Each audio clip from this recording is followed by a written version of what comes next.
Le DaFresh Morning, c'est 104.5 tonnes de bonne humeur. Tous les matins sur Urban FM. La meilleure radio de la capitale. La meilleure radio de la capitale. Vous êtes sur les 104.5 Urban FM, la station Urban avec Mosley. Mosley, bonjour. Rebonjour DaFresh, bonjour tout le monde, bonjour René Ruth. Nous avons un invité ce matin. Effectivement, ce matin, nous avons un invité, M. Orga Boudiaza Mouele, qui est directeur de publication du journal La Cigale Enchantée, également l'auteur de l'article qui va nous permettre de faire une discussion ce matin en rapport avec la dissolution de la task force sur la dette. Et vous savez qu'on en a parlé vendredi et on disait qu'on chercherait à l'avoir sur notre plateau pour essayer un tout petit peu de rentrer dans les contours qui permettraient de pouvoir plus ou moins comprendre les raisons qui les ont poussés à mener cette enquête. D'accord, on va commencer par quoi? Bonjour Monsieur Bouzanga. Bonjour DaFresh. Comment Bonjour. vous allez? Bonjour, ça va très bien. Et la Cigale Enchantée? Elle se porte très bien. Elle se porte très bien. Alors moi, la première question que je m'en vais te poser, c'est celle de savoir pourquoi avoir choisi le point d'exclamation au lieu du point d'interrogation dans le titre. Je rappelle d'ailleurs le titre, dissolution de la task force et malversation dans les travaux publics au nom de la mafia Douro liquidée.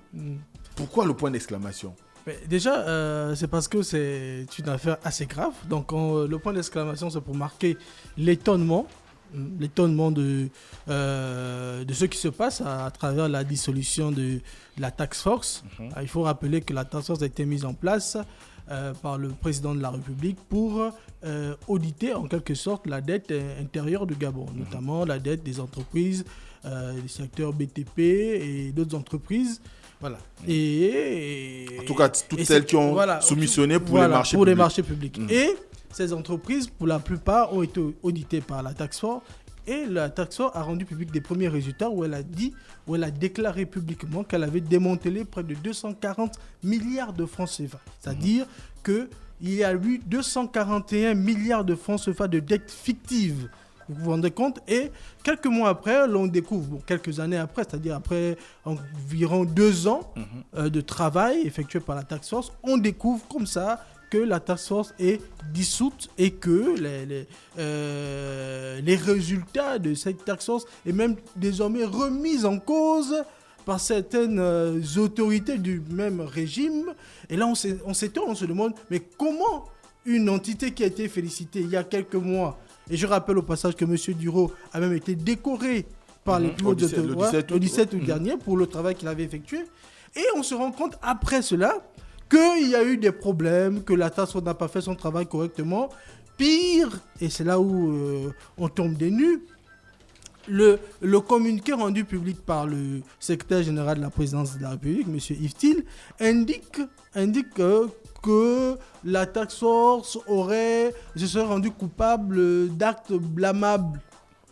On se pose des questions. Soupçon de collusion. Vous posez juste des questions ou vous menez réellement une enquête? Non, on mène l'enquête. Là, je donne les raisons pour lesquelles on va mener cette enquête. Mais déjà, il faut rappeler à vos auditeurs que l'enquête est menée bien avant même la dissolution de la task force. Sur un an. Voilà, sur un an. Parce qu'on voulait savoir réellement qu'est-ce qui se passe et pourquoi les plus hautes autorités de la République décident de mettre en place une task force pour auditer la dette. Et quand la task force découvre qu'il y a 241 milliards de francs CFA de dettes fictives, ça interroge. Et tout de suite, le journaliste que je suis et l'ensemble des équipes de la Cigale Enchantée vont chercher à savoir quelles sont les entreprises épinglées et quels sont les chantiers mis en cause. Comment comprendre que l'État gabonais a payé près de 241 milliards de francs CFA ou doit payer 241 milliards de francs CFA à des entreprises alors que les chantiers sur le terrain ne sont pas réalisés. Alors, dès l'entame de votre, du moins le premier article de votre dossier, vous parlez de manipulation ou bien d'opération de manipulation de l'entourage du chef de l'État. Pourquoi? Mais tout simplement parce qu'on s'est posé une question. Est-ce que le chef de l'État, le 10 octobre dernier, lorsqu'il prend la décision de dissoudre la task force, a toutes les informations nécessaires? Bon, nous disons peut-être que non. Peut-être que le chef de l'État n'avait pas toutes les informations pour prendre une décision aussi grave. Parce que lorsque on commence à investiguer, on se rend compte par exemple que des sociétés, si vous permettez, que je cite, parce que des sociétés comme Sogea Satom, a été audité par la Task Force. La Task Force a par exemple découvert que sur le chantier du bassin versant de Terre Nouvelle, ça tombe bien parce que vous vous rappelez que récemment, il y a eu un drame au niveau du PK8. Voilà. Et les populations, lorsque le chef de l'État est allé rendre visite, ont interpellé pour dire mais on ne comprend pas pourquoi le bassin versant de Terre Nouvelle n'est pas terminé. Je crois qu'il est achevé, bon pas achevé, il est construit à hauteur de 40%, voire 50%, mais il n'est pas achevé, il n'est pas terminé. Alors qu'il y a des inondations dans toute cette zone. Et la Task Force vous dit, avec des preuves à l'appui, que cette société a fait environ 27 milliards de surfacturation. C'est-à-dire que dans l'attribution du marché, le devis qu'ils ont proposé, il a été gonflé. Et on est à près de 27 milliards de francs CFA. Ceci explique déjà en partie pourquoi le chantier n'est pas achevé. Je vous prends un exemple pour vous montrer à quel point nous sommes dans une affaire de dupes. Lorsque le directeur général de Soja Satom va être auditionné par la Task Force, mais notamment par la direction générale des contre-ingérences, il va lui-même reconnaître dans le procès verbal d'audition dont nous avons eu accès que, en effet, il y a eu des surfacturations. Il va par exemple reconnaître qu'il y a eu environ, attendez, je regarde mes chiffres, plus d'1 milliard de francs CFA de surfacturation pour... voilà, hein, je regarde, voilà mes chiffres pour ne pas me tromper, pour ne pas dire n'importe quoi. Hein. Alors, 1 milliard 651 millions 640 400 francs pour les frais de prolongation du délai de chantier. Autrement dit, ça veut dire que Soja Satom, sur ce projet, s'est fait payer par l'État plus d'1 milliard lorsque le projet devait être prolongé.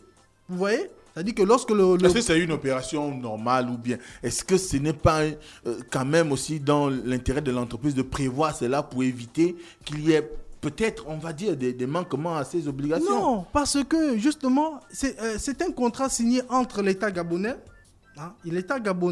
et la société Soja Satom.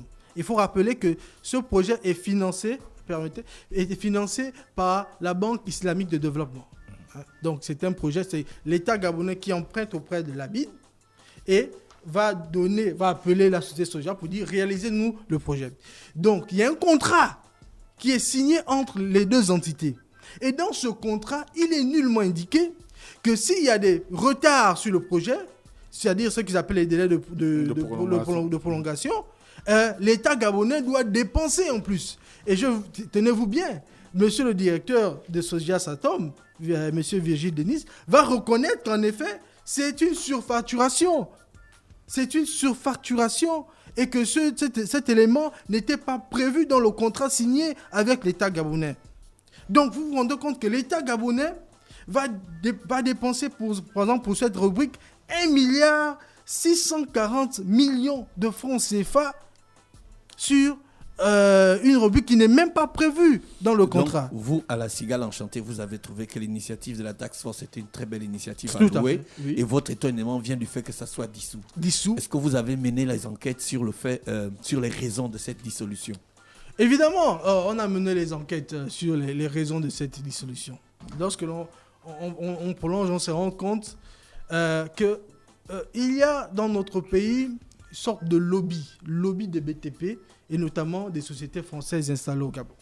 C'est ce lobby qui va mettre la pression sur l'exécutif gabonais pour dire que le travail mené par la Task Force pose problème.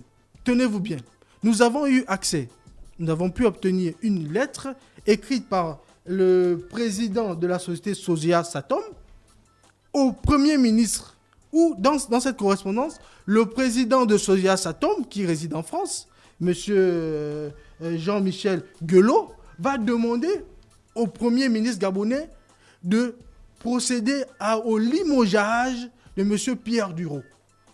Parce qu'il estime que la Task Force, et notamment M. Pierre Dureau, mettait une sorte de pression sur son personnel, et notamment son directeur général. Vous vous rendez compte? Et lorsque l'on fouille... Est-ce que vous avez la preuve? Ben oui, évidemment. On a la correspondance. D'accord, ok. On a la correspondance écrite par M. Guelot à Mme Osuka.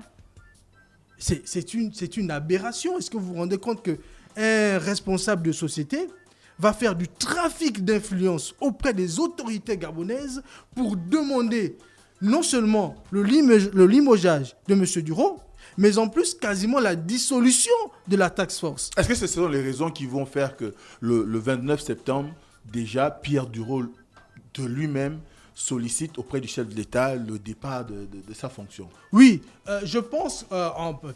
quand on investigue, et M. Duro le dit dans la correspondance qu'il a envoyée au chef de l'État, dont on a eu accès, il dit clairement... c'est 2 semaines avant son éviction, voilà. la dissolution de la task force. Exactement, il dit au regard des pressions qu'il subit, parce qu'il a eu de la pression des lobbies, moi je préfère le dire ainsi, des lobbies des BTP installés au Gabon, notamment des sociétés françaises, sur l'exécutif. Et évidemment, je pense que M. Duro était dans une logique de ne pas mettre en mal les relations entre la France et le Gabon, parce que, tenez-vous bien, les problèmes de M. Duro commencent lorsqu'il va envoyer en octobre 2022 tout un dossier et une correspondance au procureur de la République pour dire: Monsieur le procureur de la République, nous avons audité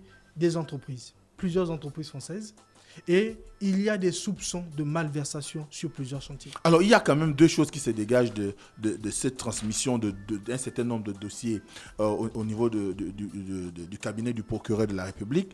Première chose, il est démis de ses fonctions, j'ai envie de dire ça comme ça le 10, et le 11, il transmet les dossiers.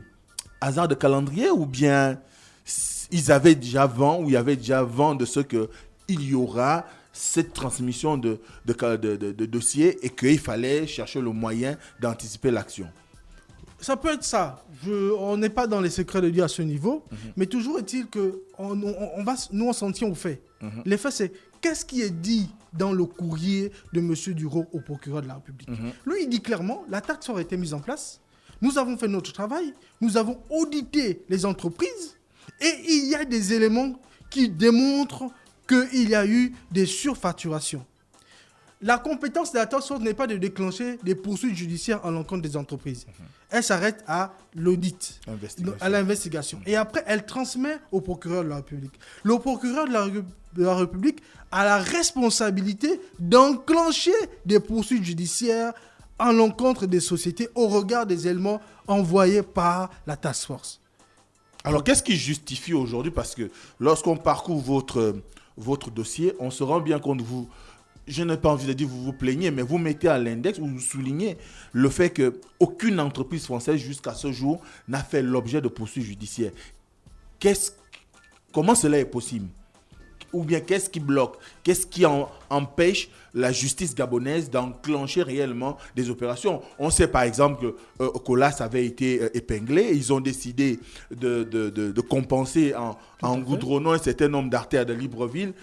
Mais est-ce que c'était... Comment? Non, vas-y. Est-ce que c'est un arrangement qui est crédible quand il s'agit clairement, on va dire, de prédation des ressources de l'État? À mon sens, je pense que non. Dans un pays de loi, lorsque vous volez de l'argent à l'État, on doit déclencher des poursuites judiciaires à votre encontre. Après, il y a le tribunal qui doit rendre une décision par rapport aux éléments de malversation financière, de détournement de l'argent public, de surfacturation. Vous comprenez? C'est-à-dire c'est l'argent du public des gens, des Gabonais comme vous et moi, qui est pris, que des gens détournent. Et on nous dit, on va faire un arrangement avec l'État. On a par exemple volé à hauteur de 1 milliard. On va compenser en faisant une voirie urbaine. Mais c'est de l'arnaque. C'est de l'arnaque.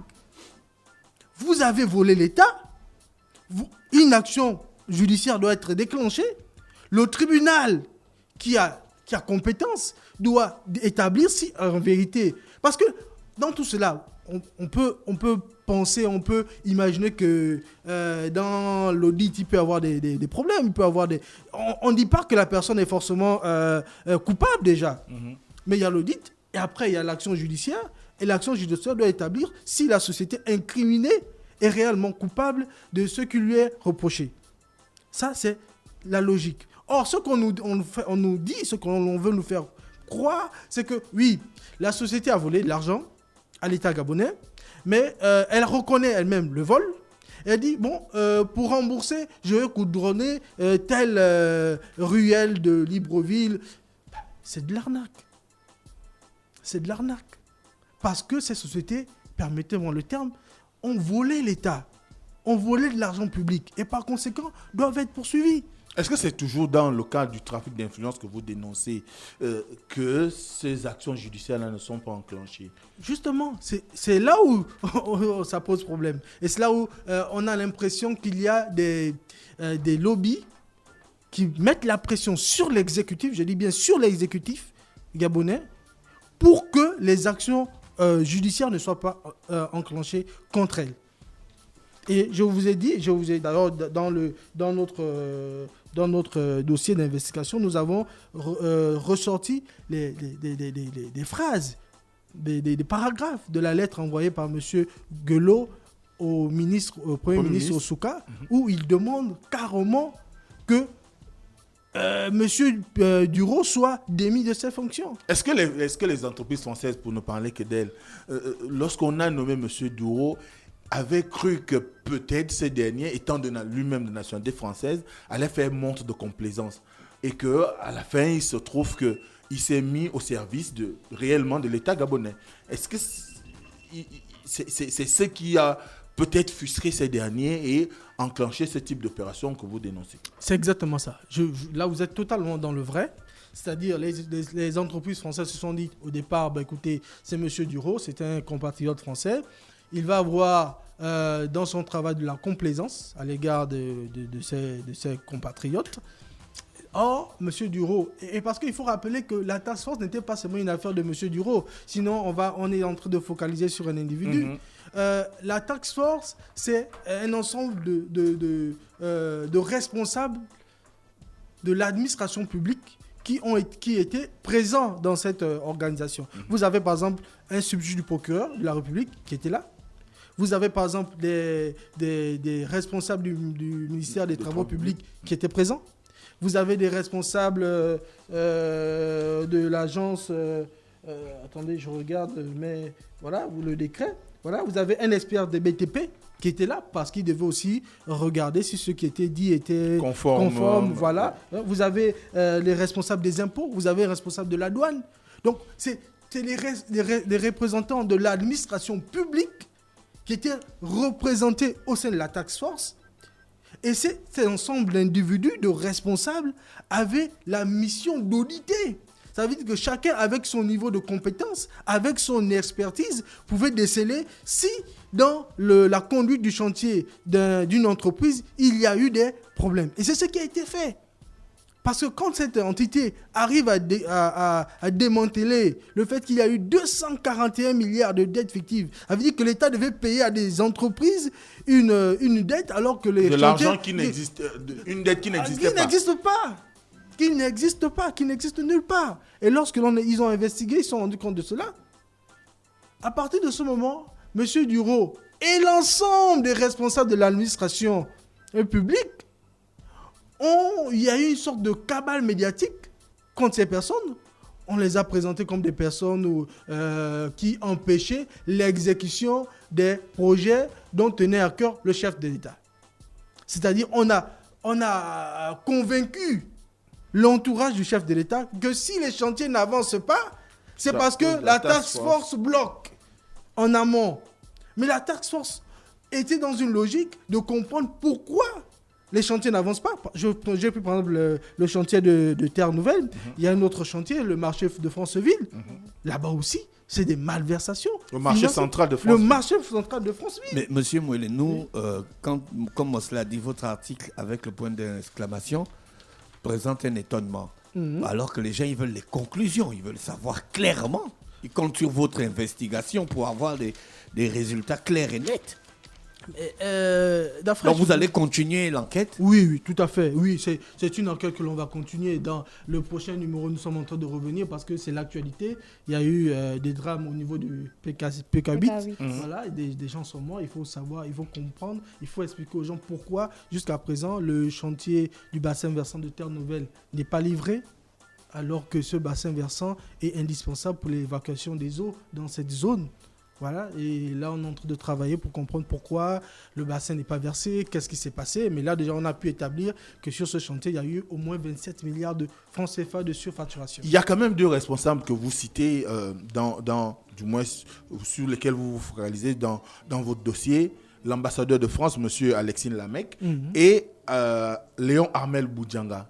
Léon Armel Balondi, merci, Balondi. Quel aurait été leur rôle dans ce que vous qualifiez vous-même de mafia? Alors, on va aller progressivement. Pour l'ambassadeur de France au Gabon, quand on a mené nos investigations, et d'ailleurs, je pense que l'ambassadeur, à l'occasion, pourra toujours apporter sa réponse à ce que nous avons dit. Les entreprises françaises, les responsables des entreprises françaises sont allés vers lui pour se plaindre de ce que M. Duro portait atteinte à leurs intérêts au Gabon. Des entreprises françaises, les responsables d'entreprises françaises. Et M. L'ambassadeur a, à mon sens, d'après les investigations que nous avons menées, s'est permis de jouer une sorte de porte-parole des entreprises françaises auprès de l'exécutif gabonais. Vous voyez? D'accord. Donc, voici un peu le rôle, c'est ce qu'on dit le rôle trouble de l'ambassadeur de France au Gabon dans cette affaire. Maintenant, pour M. Balondi. M. Balondi était le ministre des Travaux publics. Et déjà, il faut rappeler que M. Balondi a été démis du gouvernement parce que le chef de l'État estimait que plusieurs chantiers dans le pays, et notamment à Libreville, n'avançait pas. Notamment avec dissolution. Avec dissolution de tout son ministère. Une décision assez grave. Mais quand on va on fouille dans notre investigation, je vous prends un exemple, et là c'est sur le marché de Franceville, parce qu'on ne veut pas accuser le ministre de tout et de n'importe quoi. Marché central de Franceville. De Franceville. On va découvrir que sur ce marché, le ministre a de manière totalement opaque, je dis bien totalement opaque, octroyé le chantier à l'entreprise Zen BTP. Voilà. Et lorsque l'on fouille, on se rend compte que l'entreprise Zen BTP a surfacturé le marché de Franceville, à hauteur, je regarde mes chiffres, de 1,4 milliard de francs CFA. Autrement dit, qu'est-ce qui se passe? Le marché était à l'époque mené par l'entreprise Bativer. Bativer va mener, et après l'État gabonais va estimer que l'exécution du marché n'est pas satisfaisante. Voilà, et va retirer le marché à la société Bativer. Et une mission des services du ministère des Travaux publics va se rendre à Franceville pour évaluer le niveau d'avancement de ce chantier. Vous vous rappelez à l'époque que M. Nourdine Bongo, avec d'autres responsables de la présidence, s'était rendu à Franceville, voilà, aussi pour évaluer le niveau d'avancement. Le ministère des Travaux publics va mener toute la mission, va boucler, et va estimer que, en l'état du marché, il faut environ, pour que je ne dise pas des bêtises, je vais prendre, voilà, le coût du chantier est estimé à environ 1,2 milliard de francs CFA. C'est-à-dire, ils ont estimé, ils ont regardé, ils ont dit, bon, pour terminer le marché, il faut environ que l'État débourse 1,2 milliard. Jusque-là, il n'y a pas de problème. Ils vont lancer un appel d'offres. Les entreprises vont soumissionner, venir, voilà, chacun va apporter. Les entreprises, des majors d'ailleurs, bizarrement, on va dire, votre offre n'est pas convaincante. Et donc, l'appel d'offres va s'avérer infructueuse. À partir du moment où l'appel d'offres s'avère infructueux, le ministre, à l'époque, M. Bouddha Balondi, va de manière totalement opaque donner le marché à l'entreprise Zen BTP. La question que l'on pose, c'est comment pourquoi n'avoir pas fait un autre appel d'offres jusqu'à ce que l'on trouve une entreprise qui était capable de réaliser le marché. Mais passons, là n'est pas le problème. Quand on investigue davantage, on se rend compte que ZNBTP va estimer que pour terminer le marché de Franceville, il faut 3 milliards de francs CFA. Donc on parle de 1 milliard 200 millions à 3 milliards de francs CFA. Vous vous rendez compte? Et curieusement, le marché va être attribué à cette entreprise. C'est-à-dire, ZNBTP va avoir le marché à 3 milliards de francs CFA, alors que les services techniques du ministère estimaient qu'il fallait juste 1 milliard 200 millions de francs CFA pour achever le marché. Donc, aujourd'hui, c'est pourquoi vous trouvez qu'il était quand même un des cerveaux, il est un des cerveaux, surtout qu'il est revenu au FANER. Voilà. Et après, justement, c'est même la chute de notre dossier. Là, on dit, est-ce que la mafia continue? Comment comprendre qu'un ministre qui a été désavoué par son propre patron, c'est-à-dire le chef de l'État, dont le ministère a été totalement dissous, qui est impliqué dans des malversations financières sur certains dossiers, soit nommé au conseil des ministres qui suit à la tête du FANER? Il y a quelque chose qui ne va pas. Il y a quelque chose qui tourne pas rond. Donc vous continuez votre enquête. Exactement. Merci, monsieur Mouélé, qui est directeur de la publication de La Cigale Enchantée. Il parlait donc de la task force, hein, c'est ça, monsieur? Oui, la dissolution de la task force sur la dette. Vous, on vous suspend toujours, hein, La Cigale Enchantée. Oui, oui, faut... C'est pas non. Comment vous vous sentez quand on vous suspend? Non. Pour vous, c'est une atteinte à la liberté d'expression? Ou bien vous abusez un peu quand même dans votre façon de faire? Vous savez, quand on se trompe, ou quand on se trompe, c'est pas le terme approprié. C'est-à-dire quand on va trop loin, parce qu'on a un ton souvent critique et parfois il s'avère que nos titres choquent. Mais le titre d'un journal n'est pas fait pour juste être informatif. Il est fait parfois pour susciter le débat dans l'espace, dans la société. Vous voyez? Donc c'est souvent ces titres-là qui nous vaut des sanctions de la part de la haute autorité. Et donc vous pensez que ces sanctions sont justifiées? Vous venez justifier des sanctions? Non, elles ne sont pas justifiées. À plusieurs reprises, nous avons dit à la haute autorité que ces sanctions étaient totalement injustifiées parce que quand vous regardez le contenu de l'article, c'est souvent des analyses, c'est souvent des investigations qui ne portent pas atteinte à l'honorabilité des personnalités qui conduisent la chose publique. Oui. Ce que nous disons, c'est que la HAC doit être un peu plus souple pour comprendre la subtilité, parce que c'est un travail difficile que l'on mène, le journalisme au Gabon. Vous savez qu'on est dans un contexte souvent où l'information est enfermée. On fait beaucoup de rétention d'informations au Gabon. Et là, ça rend les conditions d'exercice du métier encore plus difficiles. Donc, lorsque vous avez des journalistes qui prennent souvent sur eux le risque de mener des investigations, je pense que la HAC doit nous accompagner, doit nous soutenir et pas nous sanctionner. Hormis les sanctions de la HAC, est-ce que vous êtes inquiété pour quoi que ce soit dans la pratique de votre métier? Non, sur ce point quand même, il faut reconnaître que notre pays a énormément évolué. Alors, les journalistes ne sont pas inquiétés personnellement, physiquement, dans l'exercice du métier. C'est vrai qu'il y a certains dérapages, mais ce sont des dérapages dus à parfois aux gens qui ne comprennent pas l'intérêt du métier que fait le journaliste. On n'est pas dans un contexte où on réprime physiquement, on enferme. D'ailleurs, à ce jour, on ne compte pas de journalistes en prison et puis le délit de presse a été dépénalisé. Donc, ce sont des faits. On ne peut pas dire qu'on est inquiété. Non. Mais ce que là, par contre, on dénonce, c'est le fait qu'il y a une organisation mise en place qui fait en sorte que nous n'arrivons pas à faire correctement notre travail. Vous n'avez pas la subvention? Tiens, par exemple. Par exemple, voilà, on n'a pas de subvention et même celle qui est donnée, elle est quasiment dérisoire. Quand des médias reçoivent 1 500 000 francs, 500 000 francs à Urban FM, ça ne fait même pas le fonctionnement d'une semaine. Donc vous imaginez bien que c'est le cas pour tout le monde. C'est difficile, c'est compliqué. Or, on a besoin du soutien des autorités. Pourquoi? Parce que lorsque l'exécutif n'est pas forcément fait de tout. Parce qu'il y a des gens dans l'exécutif et même dans l'entourage du chef de l'État qui ont tout intérêt à ce que les choses ne marchent pas convenablement. Et à la fin, qui en paie les pots cassés, qui est rendu responsable de la non-exécution des chantiers? Mais c'est le chef de l'État. Donc, il y a des gens dans son entourage, dans son gouvernement, qui ne travaillent pas correctement. Et mieux, qui se servent de leur position pour s'enrichir au détriment du commun. La preuve sur le bassin versant, la preuve sur le chantier de Franceville. Il y a plusieurs chantiers comme ça où les travaux ne sont pas avancés. On a l'impression même que... nouveau chantier, le nouveau bassin versant de Nzengayon, il a été éprouvé par les dernières inondations. Pourtant, c'est un chantier qui a été...